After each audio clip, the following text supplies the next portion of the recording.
Keto Fathead Bagels. Melt your shredded mozzarella with cream cheese over hot water in a microwave. Place your almond flour, baking powder, and I added a little bit of salt. Knead that together till all the cheese is totally blended in.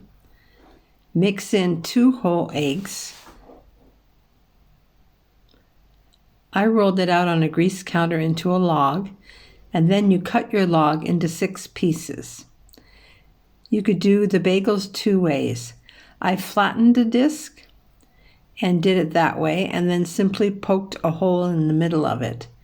The correct way to get a higher bagel is to roll out a long log and then unite the 2 ends. I rubbed them in oil and then dipped them in sesame seeds and everything bagel mix. And here's my Sunday brunch. Smoked salmon, onions, capers. Buon appetito.